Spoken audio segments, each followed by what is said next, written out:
Құрметті көрермендер, сіздермен бірге мен Ақжанат Аманбаева.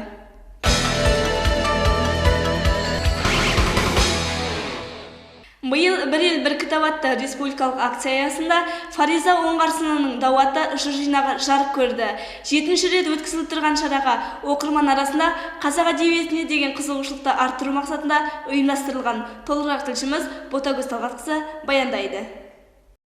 Қыркүйектің 25-і Лев Толстой атындағы Қостанай облыстық ғылыми әмбебап кітапханасында 2013 жылғы «Бір ел, бір кітап» республикалық акциясы аясында Фариза Оңғарсынованың шығармашылығына арналған «Өлеңін аялаған өр ақын» атты музыкалық кеш өтті. Өткізілген іс-шараға Қостанай мемлекеттік педагогика институтының филология факультетінің деканы Есіркепова Кенжегүл, Сырбай Мауленов атындағы гимназия мұғалімі Сәулебаева Әсия және айтыскер ақын Өтелбаева Салтанат арнайы шақырылды. Фариза Оңғарсынова бүкіл республика, бүкіл бұлай айтсақ бір кітап, бір әлем десек те болады. Әлемге танымал бірден бір қазақтың көркем сөздегі хас шебер поэтик ақындардың бірі. Іс-шара барысында ақындар мен жоғарғы оқу орындарының студенттері Фариза Оңғарсынованың шығармаларын оқыды. Сонымен қатар оқырмандар ақынның кітап көрмесін тамашалауға мүмкіндік алды. Ботагөз Талғатқызы, Аягөз Мұстафа, арнайы жастар ТВ.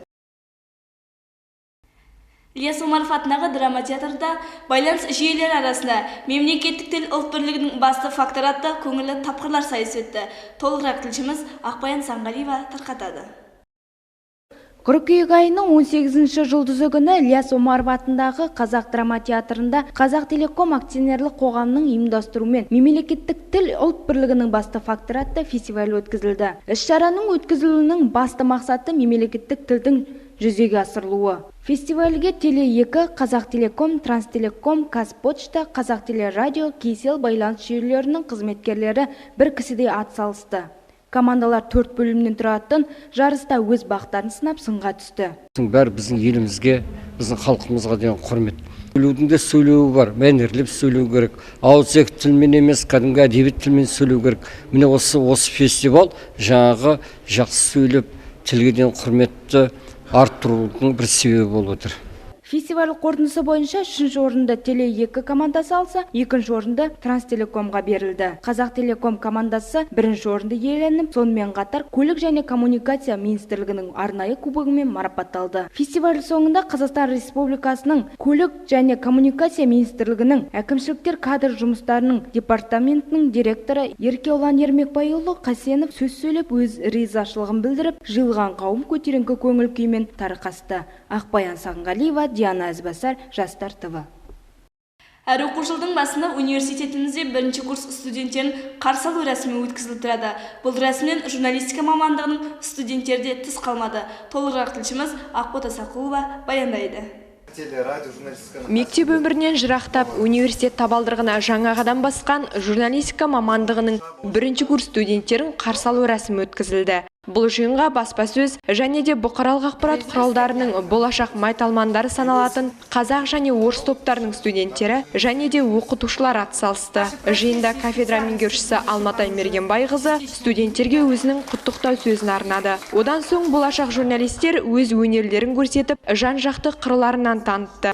Мен қазақпын, мұн өліп, мұн тірілген, жүргегімде таныстым мұн тіліммен, жылағанда жүрегім күн тұтылып, қуанғанда күлкімнен түн түрілген. Мен қазақпын, ажалсыз анамын мен, құрсағыма сыйдырам даланы кен. Әсем ән мен мың бұралған бидің соңы жоғарғы курс студенттерінің ақ тілектерімен жалғасты. 1-2 жыл болса да тәжірибесі бар студенттер бұл саланың қиындығы мен қызығы қатар жүретіндігін атап өтті. Қыркүйек атасақ та, бүгінгі күн біздің нағыз студент екенімізді дәлелдегендей болды. Бәріміз бірге қосылып, бас қосып, олар бізді жылы шыраймен қарсы алғаны бізге өте ұнады, өте қуаныштымыз. Жоғары курс студенттері қиын сәтте көмектесуге дайын екендіктерін айтып, 1-ші курс студенттерін бір серпілтіп тастады. Рәсім соңы қарсы алу кешіне ұласты. Өте қызықты болды. Біз осы оқуға келгелі, осы университетке келгелі көптеген нәрселермен танысып жатыр, көптеген нәрселерді біліп жатыр, көптеген достар тауып жатыр. Былайша айтқанда бізге осында оқу журналистика мамандығын игеру өте қызықты болып жатыр. Ақбота Сақұлова, Ақжанат Аманбаева, арнайы Жастар ТВ. Қазан айының алғашқы жексенбісі ұстаздар мерекесі. Атаулы мерекеге орай университетіміздің журналистика мамандығының студенттерінің ұйымдастыруымен мерекелік бағдарлама өтті. Толығырақ тілшіміз Ақбота Қалдыбек тарқатады. Ақырын жүріп анықпас, еңбегін кетпес далаға, ұстаздық еткен жалықпас, үйретуден балаға деп Абай атамыз жырлағандай, ұстаз болу адамгершілігі мол, қиын да жауапты мамандық екені баршамызға мәлім. Оқу ордамыздағы журналистика кафедрасының оқытушыларына арналған мерекелік бағдарламаны зал толы көрермен ерекше ықыласпен қарсы алды. Кешті шаттықпен бастаған жүргізушілер әдегеннен-ақ мұғалім еңбегінің бағасыздығын ашып көрсетті. Көтеріңкі көңіл күй сыйлаған жалпы әр музыкалық номер студенттердің өздеріне тән дарындылығы мен шынайылыққа толы шеберлігін танытты. Әдемі дауыстарымен әсем сазды әндер шырқаған әншілер мен қазақтың күй өнерінің мазмұнын ашқан күйшілеріміз де көпшіліктің зор ықыласына бөленді. Студенттеріміз журналистік шеберліктерімен қоса жан-жақты өнерлерін таныта білді. Көңілді тапқырлар тобы да барын ортаға салып, ұстаздар қауымын қуанышқа бөледі.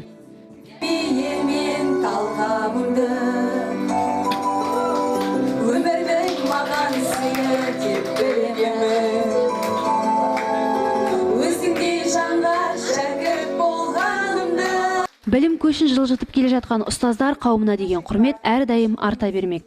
Ақбота Қалдыбек, Қасқырбай Қойшыманов, Жастар ТВ. Қазан айының 9-шы жұлдызы күні университетіміздің ветеринарлық факультетінде Досқали Найманұлына арналған шахматтан турнир өтті. Толығырақ тілшіміз Аягөз Мұстафа баяндайды.